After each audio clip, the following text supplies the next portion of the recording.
this is a part that I introduced about 3.5 years ago that really changed how people look at goals and what they do.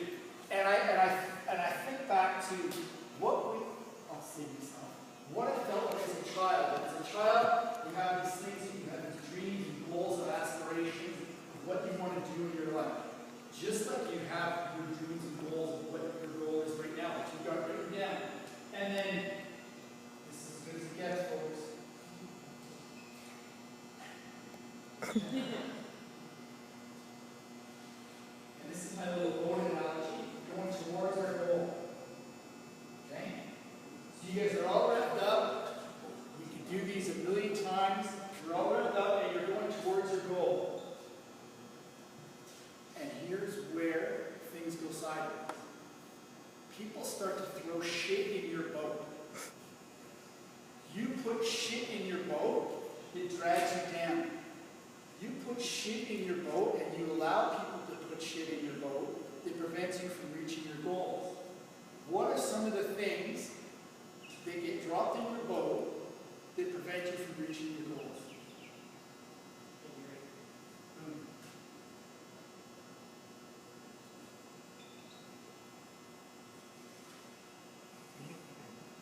Busy schedules of family life. Busy schedules of family life. For all those people who are thinking it and who have the courage to say it, I would ask you, how many hours a week do you watch television or surf the internet? Before you say you don't have time, answer that question. Rhetorical question. So Adrian, busy schedule. What else? Just related to, like, mine's not physical. But yours is good. But yours is good. Right, but in terms of, like, if we're setting a career goal or something, Right? I find the biggest hindrance for me is productivity of people around me. So you're sitting at your desk, you're doing your job, and then at 4:30 somebody comes to your desk with a problem, and you have to stay till 10 p.m. to help fix it.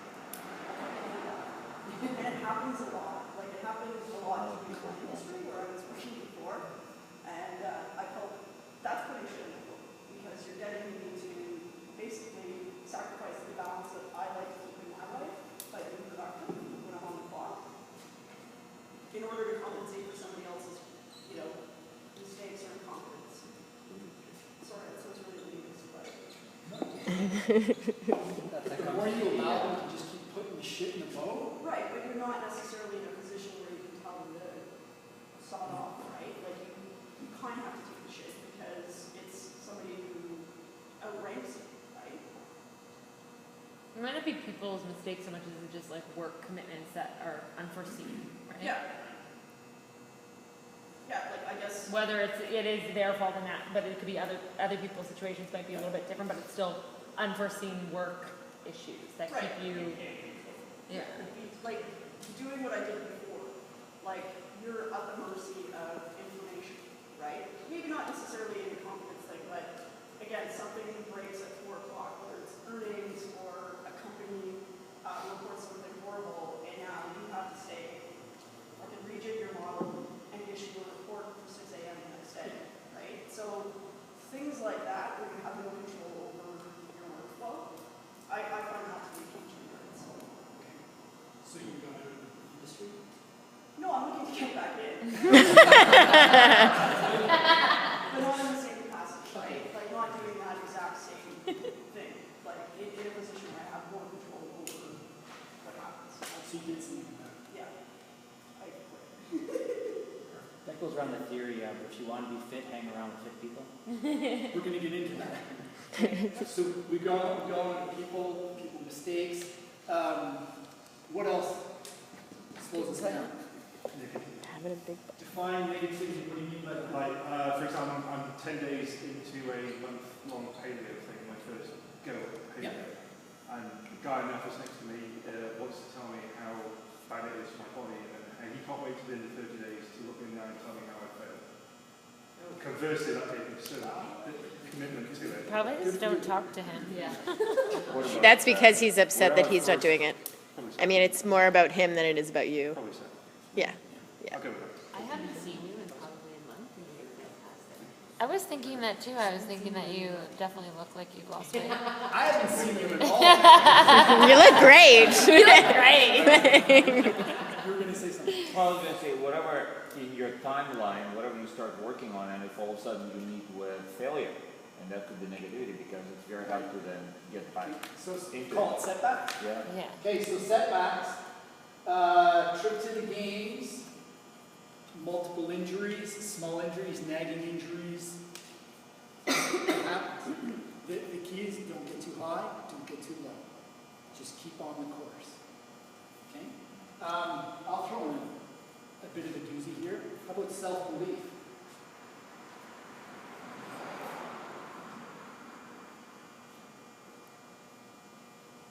I know the minute I knew I was going to go to the games.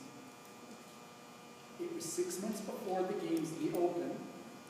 I'd been working with Don Fletcher at Mentality Watt, working with Heather a lot, and I was doing a 10,000 meter row. And I was on pace to do sub 40 minutes, and I had 500 meters to go. And I started to slow down. And I just believed, I'm like, I'm not worthy of this.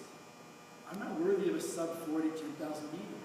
And something clicked. I don't know what it was, but I started to cry. I started to, no, it's just 500 meters at the same pace you've done, and you're worthy of it. I was worthy of doing this. I'm worthy of going to the games. I finished it, got off the rower, put it away, left, came home, and Cecile, my wife, just looked at me and she's like, what's wrong? And I had tears in my eyes and I go, I'm going to the games. I belong there. I truly believe in myself. I didn't. And as soon as I still get chills, as soon as I had that belief that I truly can, there was this change. It was just, and it wasn't arrogance, it wasn't, she wouldn't put up if I was arrogant. It was just this, yeah, I can do this. So if you're struggling with this, which a lot of people are, just be aware of it. People, where do we go with people? 17 years ago, I was a drunk. I've been sober for 16 years now, recovering alcoholic. I had people in my life who were dragging me down. I had an anchor in my life that I got rid of. My ex-wife. 3 weeks into my sobriety, I'm at a party, and I'm told, smoke a joint, you're boring. That was my mental cue. I need to be out of here. This is a toxic environment. I was dealing with people who were negative. If you've got those people in your life, I fired, well, one of them I fired. She knew really it was very expensive. There were other people in my life at that time who I kicked off my boat. They still don't know that we kicked off. I didn't make a ceremony about it, but I just stopped hanging around. What's going on, Bruce? Why aren't you now? Tomorrow morning at 10 o'clock, I'll be doing probably 20K mountain bike ride with a couple of guys who are racing that afternoon. 17 years ago, I'd be hungover and praying for a nap. So it's all about the people you hang around. Jim Rohn, who's a very, very good motivational speaker, said, you're the result of the 5 people you hang around. If you're having issues achieving your goals, take a look at who you're hanging around. Take an honest-to-God, hard look at who you're hanging around. I call it, I take a little bit of a rip-off from, remember Rogers with that My 5? Remember the My 5 category in the plans? I just call it My 5. Who are My 5? I had somebody, I won't mention names, you don't know who it is, somebody who was training with me about a year and a half ago, who, when I get into the gym, it's, here's what I'm doing, it's written down, I've got 2 hours, I'm on task. And he said, Bruce, you're such a dick, maybe you'd be better. And in my head, I said, you're done. I'm not working out with you. I then asked Heather, my dick, whenever she goes, no, you're on task, but it is. That guy no longer works out. And when he comes into the gym, I purposely try not to work out. So take a good look at who your five are. What else can go in the boat here? I don't know if it's like maybe related to the self-belief, but, and I want to say laziness, but it's not laziness, it's almost like avoidance. Like for me or for anyone else who has like a muscle up on there, it's like, well, you know what, I'm going to work on these other things that I feel like I'm more competent at, because I'm actually don't feel like I'm making progress on this one, and it feels like it's out of reach. So I'm going to avoid it. Okay. Yeah.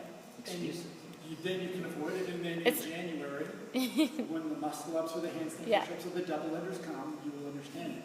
If it's that important to you, you'll find a way to make it happen.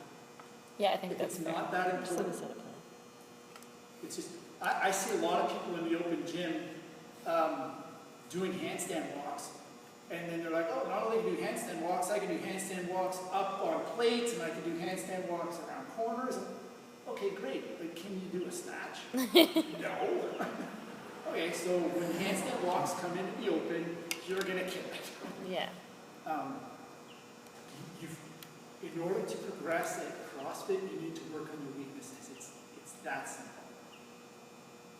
It's that simple. Anything else before we move on here? Okay, so flip the page. And I want you guys to draw your own boat. And then identify what's in your boat. What's in your boat that's prevented you from achieving your goal in the past? Now, before you write your boat, I don't want anybody to be jealous. You don't have to be as good at it as I am. I don't know, I think it's pretty good. It's a good boat.